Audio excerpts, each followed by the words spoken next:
நண்பர்கள் அனைவருக்கும் வணக்கம். நான் வெங்கடேசன். உங்கள் அனைவருக்கும் என்னுடைய மனம் கனிந்த பொங்கல் வாழ்த்துக்களை நான் இந்த நேரத்தில் சொல்லிக்கிறதுல ரொம்ப மகிழ்ச்சி அடைகிறேன். நம்ம பருந்துகளை பற்றி இன்றைக்கி பேசலாம்னு நான் நினைக்கிறேன். பருந்துகளுக்கும் கழுகுகளுக்கும் என்ன வேறுபாடு அப்படிங்கிறது நமக்கு தெரியுமா? பருந்துகளுடைய அழிவு மனிதர்களுக்கு மிகப்பெரிய அழிவை உருவாக்குவதற்கு உண்டான வாய்ப்பு இருக்குது அப்படிங்கிறது நமக்கு தெரியுமா?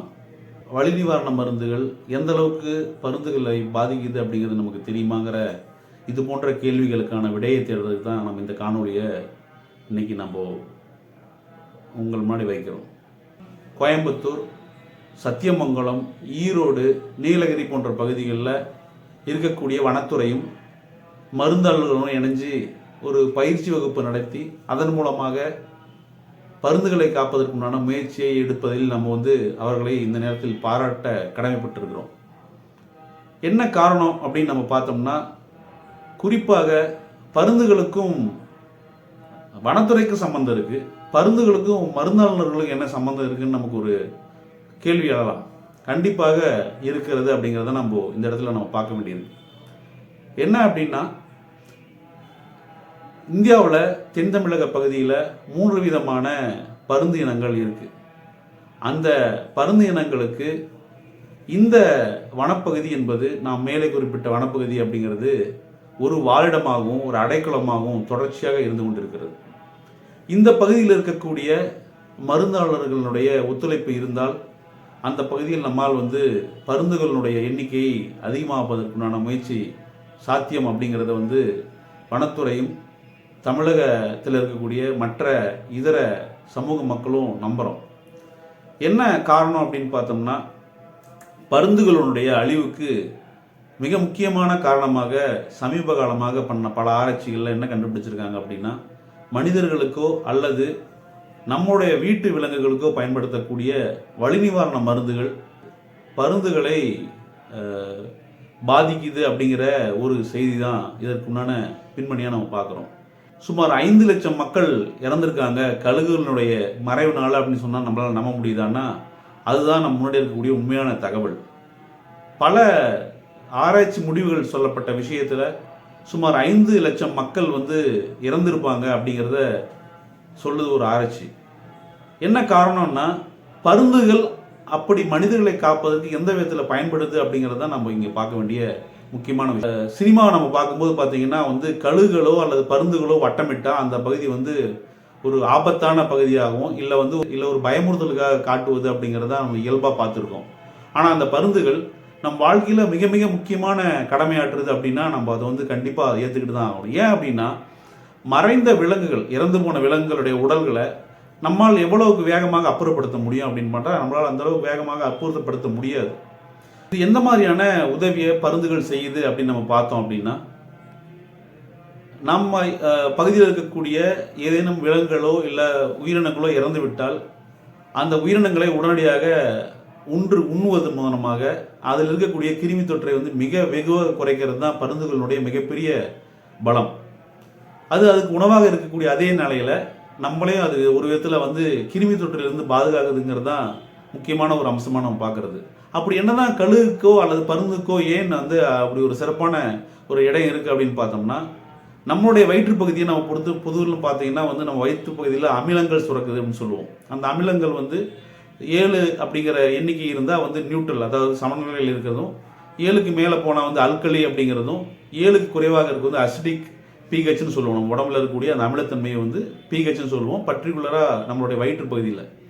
கழுகுனுடைய பிஹெச் அப்படிங்கிறது பார்த்தீங்கன்னா 1.0 பிஹெச் அப்படிங்கிறது ஹைலி அசிடிக், ரொம்ப அதிகமான அளவுக்கு அதிகமான அமிலத்தன்மை கொண்டதாக பருந்துகளுடைய வயிற்று பகுதி இருக்கிறதன் மூலமாக ஒரு உயிரற்ற ஒரு உடலை உண்ணும்போது அதில் இருக்கக்கூடிய எந்த கிருமிகள் இருந்தாலும் பருந்துகளால் ஜீரணம் செய்ய முடியும், அதில் இருக்கக்கூடிய கிருமி தொற்றை அழிக்க முடியுங்கிறது தான் பருந்துகளுடைய மிகப்பெரிய பலம்.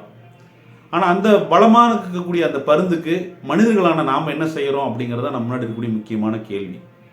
நம்ம பகுதியில் இருக்கக்கூடிய விவசாயிகளும் நம்ம பகுதியில் இருக்கக்கூடிய மக்களும் அவர்கள் வளர்க்கக்கூடிய கால்நடைகளுக்கு ஏதேனும் உடம்பு சரியில்லை அப்படிங்கும்போது அவர்கள் ஒரு மருந்தகத்தையோ அல்லது மருத்துவ கால்நடை மருத்துவரையோ அணுகும்போது அவர்கள் வந்து எழுதக்கூடிய மருந்துகள் பார்த்திங்கன்னா வலி நிவாரணமோ அல்லது காய்ச்சலுக்கான மருந்தாகவோ சொல்லுவாங்க. அதை நான் ஸ்டீராய்டல் ஆன்டி இன்ஃப்ளமேட்டரி ட்ரக் என்று சொல்வார்கள், NSAID அப்படின்னு சொல்லிட்டு.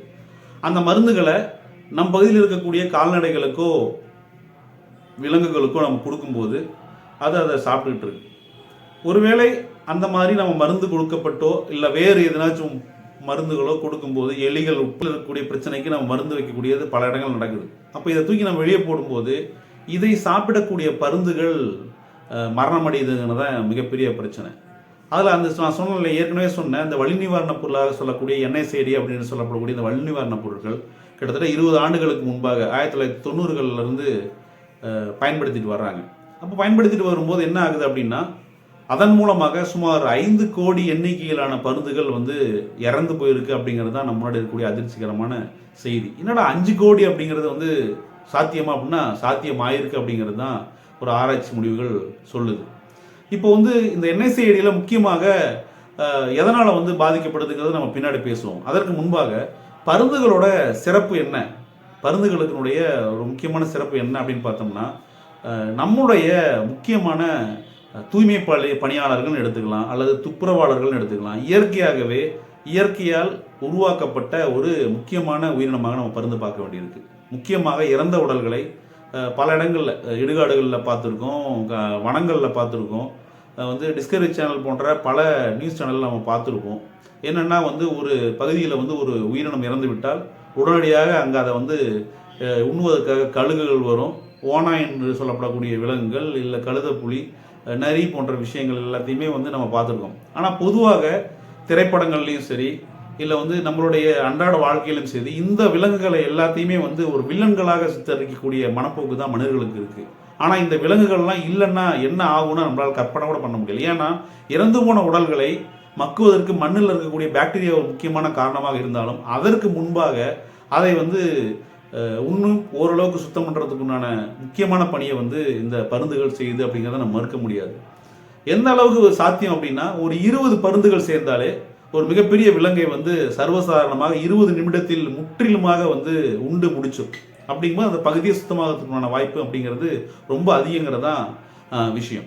இப்படிப்பட்ட இந்த பருந்துகள் எவ்வளவு கிருமி தொற்றாக இருந்தாலும் அந்த உணவை உண்டு அதில் எந்த விதமான பாதிப்பும் அடையாத பருந்துகளை இந்த NSAID என்று சொல்லப்படக்கூடிய நான் ஸ்டீராய்டல் ஆன்டி இன்ஃப்ளமேட்டரி ட்ரக்னு சொல்லுவாங்க, அந்த மருந்துகள் எந்த மாதிரியான மிகப்பெரிய பாதிப்பை உருவாக்குது அப்படிங்கிறது தான் நம்ம பார்க்குறோம். ஆனால் பருந்துகளுடைய அழிவு நமக்கு ஒரு மிகப்பெரிய முக்கியமான தகவல் என்ன கொடுக்கணும்னா, பருந்துகளுடைய அழிவுகள் என்பது மனித குலத்தினுடைய அழிவுக்கான ஒரு எச்சரிக்கை மணியாக நம்ம பார்க்க வேண்டிய முக்கியமான கட்டத்தில் நம்ம இருக்கோம். பொதுவாக வந்து நம்ம முன்னிருந்து பார்க்கும்போது பார்த்திங்கன்னா சாதாரணமாகவே அடிக்கடி நம்ம வந்து நம்ம ஊரில் நம்ம சாதாரண வானத்தில் பார்த்தா கூட வந்து அதிகமான பருந்துகள் ஏதோ ஒரு இடத்துல வந்து பருந்துகள் வட்டமிட்டு இருக்கோம். இப்போ வந்து ரொம்பவுமே நம்ம அந்த பருந்துகளை பார்ப்பது என்பது மிகவும் அரிதான விஷயமா மாறி போச்சுங்கிறது நம்மளோட எல்லா வாழ்க்கையிலையுமே தெரியும்.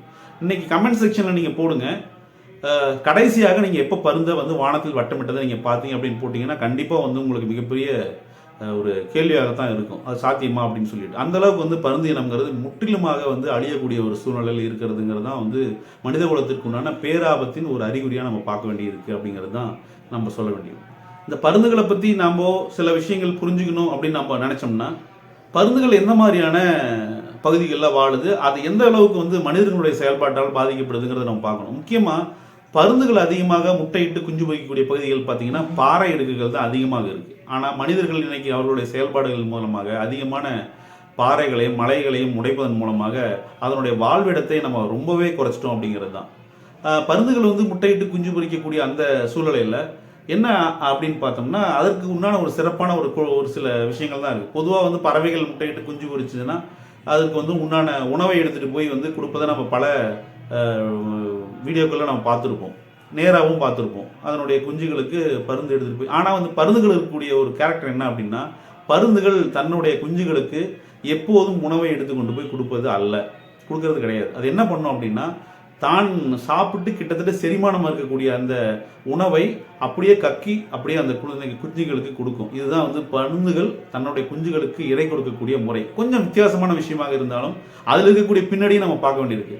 பருந்துகளுடைய அந்த குஞ்சை பாதுகாப்பதற்குண்டான அடிப்படையாக விஷயத்தை நம்ம பார்க்குறோம். அப்படியே ஒரு பொருள் எடுத்துக்கொள்ளும் போது ஏற்படக்கூடிய அந்த இன்ஃபெக்ஷனோ இல்லை நோய் தொற்றோ இதன் மூலமாக பெரிய அளவு குறைவதற்குண்டான வாய்ப்பு இருக்குது அப்படிங்கிறத நம்ம அனுமானிக்கலாம். இது எந்த அளவுக்கு சாத்தியங்கிறது தெரியல, எனக்கு தோன்ற விஷயத்தை நான் இந்த இடத்துல சொல்கிறேன். அதிகமான ஒரு நோய் எதிர்ப்பு சக்தி இருக்கக்கூடிய அந்த பிராணி சாதாரணமாக வந்து ஒரு மருந்துகள் இறந்து போகுது அப்படின்னா அது எந்த மாதிரியான பாதிப்பை உருவாக்கும் அப்படின்னு பார்த்தோம்னா, இந்த நான் ஸ்டெராய்டல் ஆன்டி இன்ஃப்ளமேட்டரி ட்ரக் எப்படி இதுதான் காரணம்னு சொல்லி நம்ம கண்டுபிடிச்சோம் அப்படின்னா, பல இடங்களில் வந்து நடந்த ஆராய்ச்சிகளில் இறந்த கழுகுகளை இறந்த பருந்துகளை எடுத்து ஆராய்ச்சி செய்யும் போதும் உடைய சிறுநீரக செயல்பாட்டை இழந்து அது மரணிக்கக்கூடிய ஒரு சூழ்நிலைக்கு போயிருக்கு அப்படிங்கிறது தான் அதில் இருக்கக்கூடிய விஷயம். இது வந்து ரத்தத்தில் இருக்க பருந்துகளினுடைய ரத்தத்தில் இருக்கக்கூடிய யூரிக் ஆசிடினுடைய அளவை அதிகப்படுத்தி அந்த சிறுநீரகத்தினை செயல்பாட்டை வந்து நிறுத்தி அதை வந்து மரணிக்க வைக்கிறதுங்கிறது தான் வந்து செய்தி. இப்போது அந்த என்ஐசிஐன்னு சொல்லிகிட்டே இருக்கோம்ல, அது என்ன என்ஐசிஐ அப்படின்னு சொல்லி பார்த்தா, நம்ம அன்றாடம் பயன்படுத்தக்கூடிய டைக்ளோஃபினக் சோடியம் என்று சொல்லப்படக்கூடிய மருந்து, அதே மாதிரி நிமிஸ்லைடுன்னு சொல்லப்படக்கூடிய மருந்து, ஐபுப்ரோஃபென் என்று சொல்லப்படக்கூடிய மருந்து, இது எல்லாமே என்ஐசிஐடியில் தான் வரும். இது வந்து மனிதர்களுக்கு பயன்படுதானா? மனிதர்களுக்கு மட்டுமல்ல, நாம் வளர்க்கக்கூடிய கால்நடைகள், வீட்டு கால்நடைகளுக்கும் வந்து இந்த மருந்துகளே வந்து இதே காரணத்துக்காக வலி, காய்ச்சல் போன்ற விஷயங்களுக்கு பயன்படுத்தப்படுது. அப்போது விலங்குகளுக்கு இந்த மருந்துகள் பயன்படுத்தப்படும் போது ஏதேனும் ஒரு காரணத்தால் அந்த விலங்கு மடிந்தால் அந்த மடிந்த உடல்களை சாப்பிடக்கூடிய பருந்துகள் உடனடியாக மரணிக்கிறதுக்குண்டான வாய்ப்புகள் அதிகமாக இருக்குது அப்படிங்கிறது தான் நம்ம முன்னாடி இருக்கக்கூடிய முக்கியமான செய்தி. அதனால தான் என்னென்ன சொன்னாங்கன்னா, நம்ம ஏற்கனவே முதல்ல நான் எடுத்தோன்னே சொன்னேன், அதாவது வந்து வனத்துறையும் மருந்தாளர்களும் இணைஞ்சு இதை காப்பாற்றுவதற்குண்டான முயற்சி எடுத்துருக்கிறதுக்கு நம்ம பாராட்டுகள் தெரிவிக்கிறோம்னு நம்ம சொல்லியிருந்தோம். அதுக்கு காரணம் என்னென்னா, கால்நடை மருந்துகளில் இந்த மருந்துகள் முடிந்தவரை வந்து பயன்படுத்தப்படாமல் தடுக்கப்பட வேண்டும் அப்படிங்கிறது வந்து பல இடங்களில் வந்து சொல்லியிருக்காங்க. கிட்டத்தட்ட 2006ஆம் ஆண்டே வந்து டைக்ளோஃபினக் அப்படிங்கிற மருந்தை கால்நடை மருந்துகளில் வைத்திருப்பதற்கும் அதே போல் கால்நடைகளுக்கு கொடுப்பதற்கும் வந்து அரசாங்கம் பல தடைகளை வந்து விதிச்சிருக்கு. இப்போ சமீப காலமாக நிமிஸ்லைடு என்று சொல்லப்படக்கூடிய அந்த மருந்தை வந்து இப்போ சமீபத்தில் வந்து தடை செஞ்சுருக்காங்கிறது ஒரு செய்தி. அதாவது கால்நடைகளுக்கு பயன்படுத்துவதை அரசாங்கம் தடை செய்திருக்கிறது அப்படிங்கிறது தான் நம்ம முன்னாடி இருக்கக்கூடிய செய்தி. குறிப்பாக பருந்துகள் வாழக்கூடிய வாழிடங்களில் இருக்கக்கூடிய மருந்தகங்களில் இந்த மருந்துகள் பயன்படுத்தப்படுவது என்பது தவிர்க்கப்படணும் அப்படிங்கிறதையும் அரசாங்கம் தொடர்ச்சியாக சொல்லிகிட்டு இருக்காங்க, வனத்துறையும் தொடர்ச்சியாக சொல்லிகிட்டு இருக்காங்க. இந்த விஷயங்களில் எப்படி மருந்தாளர்களுக்கு ஒரு முக்கியமான கடமை இருக்கிறதோ அதே போல் பொதுமக்களான நமக்கும் வந்து பருந்துகளை காப்பதில் மிக முக்கியமான கடமை இருக்குது. அதில் ஒரு சுயநலமும் இருக்குது. பருந்துகள் காப்பாற்றப்பட்டால்தான் நம்முடைய வாழ்க்கையும் வந்து காப்பாற்றுவதற்குண்டான வாய்ப்புகள் மிக மிக முக்கியமானது அப்படிங்கிறத நம்ம பார்க்க வேண்டியிருக்கு. பல இடங்களில் வந்து இறந்த உடல்களை அப்படியே எடுத்து தண்ணீரில் போடுறது, அது போன்ற பல விஷயங்கள் நடந்து வந்து நீர் மாசுபாடு, நில மாசுபாடுங்கிறது நடக்கக்கூடிய இந்த சூழ்நிலையில் பருந்துகள் என்ற ஒரு இனம் இருக்கும்போது அந்த சிதைந்த உடல்களோ இல்லை கெட்டுப்போன உடல்களோ சாதாரணமாக சுத்தம் செய்யப்படும் அப்படிங்கிறது தான் அதில் முக்கியமான விஷயமாக பார்க்குறோம். இதற்கு மாற்றாக என்ன பண்ணலாம்னு பார்த்தா, டோல்ஃபினமிக் ஆசிட் என்று சொல்லப்படக்கூடிய மருந்துகள் பருந்துகளுக்கு மிகப்பெரிய பாதிப்பை எதுவும் உருவாக்குவது இல்லை அப்படிங்கிறத வந்து ஒரு சில ஆராய்ச்சிகளில் சொல்லியிருக்காங்க. ஓரளவுக்கு பாதுகாப்பான மருந்தாகவும் சொல்கிறாங்க.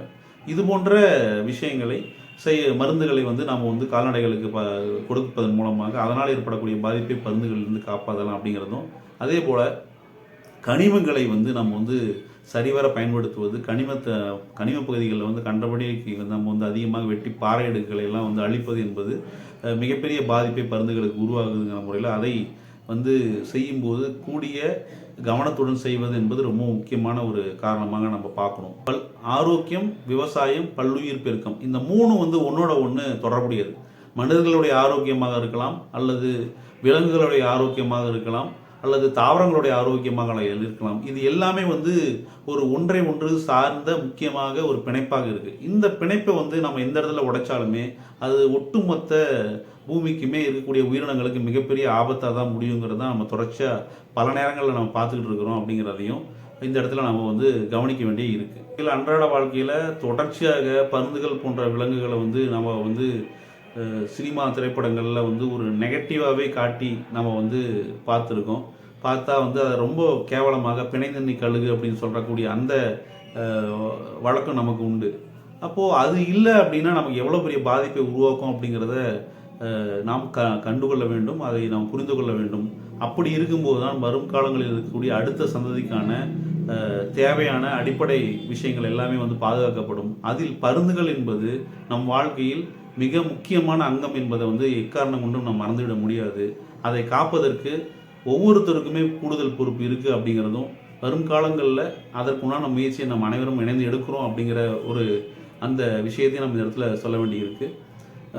ஏற்கனவே நான் சொன்னேன், ஒரு கேள்வி கேட்டிருந்தேன், கழுகுனா என்ன, பருந்துனா என்ன அப்படின்னு சொல்லிட்டு, இரண்டுக்கும் மிகப்பெரிய வேறுபாடுகள் என்ன அப்படிங்கிறத பற்றி உங்களுடைய கருத்துக்களை நீங்கள் வந்து தாராளமாக கமெண்ட் செக்ஷனில் தெரிவிக்க வேண்டும் அப்படிங்கிறத நான் உங்கள்கிட்ட கேட்டுக்கிறேன். அதே மாதிரி இந்த வீடியோ உங்களுக்கு பயனுள்ளதாக இருந்தால் இந்த வீடியோவை ஷேர் பண்ணுங்கள், லைக் பண்ணுங்கள், இந்த சேனலை சப்ஸ்கிரைப் பண்ணுங்கள். நன்றி. வெங்கடேசன்.